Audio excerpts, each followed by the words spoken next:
Lesson 11 from Monday, March 13th. Trust God, not your own resources.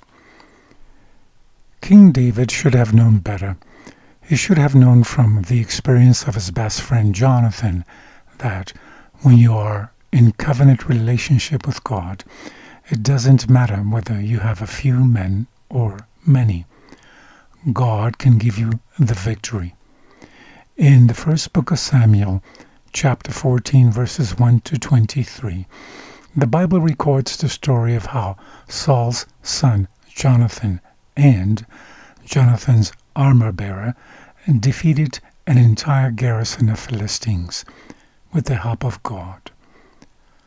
But in spite of this experience and many others in the history of God's people, when difficult times came to King David, he allowed Satan to tempt him to trust in his own strength and ingenuity. Let's read First Book of Chronicles, chapter 21, verses 1 to 14. And it says, Satan rose up against Israel and caused David to take a census of the Israelites. David gave these orders to Joab and his commanders. Take a census of all the people in the land, from Beersheba in the south to Dan in the north, and bring me the totals, so I may know how many there are. But Joab replied, May the Lord increase the number of his people 100 times over, but why, my lord, do you want to do this? Are they not all your servants? Why must you cause Israel to sin? But the king insisted that Joab take the census. So Joab traveled throughout Israel to count the people. Then he returned to Jerusalem and reported the number of people to David. There were 1,100,000 men of military age in Israel and 470,000 in Judah. But Joab did not include the tribes of Levi and Benjamin in the census because he was so distressed at what King David had made him do. God was very displeased with the census, and he punished Israel for it. Then David said to God, I have sinned greatly and shouldn't have taken the census. Please forgive me for doing this foolish thing. Then the Lord spoke to Gad, David's seer. This was the message.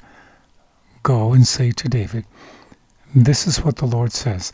I will give you 3 choices. Choose one of these punishments, and I will do it. So Gad came to David and said, These are the choices the Lord has given you. You may choose 3 years of famine, 3 months of destruction by your enemies, or 3 days of severe plague, as the angel of the Lord brings devastation throughout the land of Israel. Think this over and let me know what answer to give the Lord. This is a desperate situation, David replied to Gad, but let me fall into the hands of the Lord, for his mercy is very great. Do not let me fall into human hands. So the Lord sent a plague upon Israel, and 70,000 people died as a result. Why did David decide to number Israel or count his soldiers? What and why did his commander Joab counsel against this?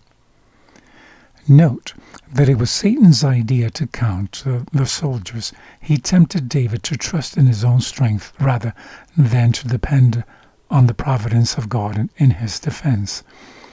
Joab, the leader of Israel's army, tried to persuade David not to number Israel because he had seen God work on behalf of Israel. But David demanded that the numbering go forward. His actions brought calamity to the nation, as the text reveals. No one ever trusted God in vain. Whenever you do battle for the Lord, prepare yourself, and prepare well, too. There's a quote attributed to a British ruler, Oliver Cromwell, who before a battle said to his army, Put your trust in God, my boys, and keep your powder dry. The powder was gunpowder. In other words, do all that you can to succeed, but in the end realize that only God can give you victory. In our immediate context, it is very tempting to trust in the power of the government or in our bank accounts. But in every crisis mentioned in the Bible, when the people trusted in God, He honored their trust and provided for them. We should be using the present time to get square with God, get out of debt, and be generous with what we have been given. In other words, or in the words of the well-known Thomas Dorsey gospel song, if we ever needed the Lord before, we sure do need Him now. How do we strike the right balance between doing what we can, for instance, to be financially secure, and yet at the same time trusting in the Lord for all things? From the book Spiritual Gifts, Volume 4a, page 92, it says, David, in his prosperity, did not preserve that humility of character and trust in God which characterized the early part of his life. He looked upon the accessions to the kingdom with pride and contrasted their then prosperous condition with their few numbers and little strength when he ascended the throne, taking glory to himself. He gratified his ambitious feelings in yielding to the temptations of the devil to number Israel, that he might compare their former weakness to their then prosperous state under his rule. This was displeasing to God and contrary to his express command. It would lead Israel to rely upon their strength of numbers instead of the living God. From the book The Acts of the Apostles, page 467, it says, Not in freedom from trial, but in the midst of it is Christian character developed. Exposure to rebuffs and opposition leads the follower of Christ to greater watchfulness and more earnest prayer to the mighty helper. Severe trial endured by the grace of God develops patience, vigilance, fortitude, and a deep and abiding trust in God. It is the triumph of the Christian faith that it enables its followers to suffer and be strong, to submit and thus to conquer, to be killed all day long, and yet to live, to bear the cross, and thus to win the crown of glory.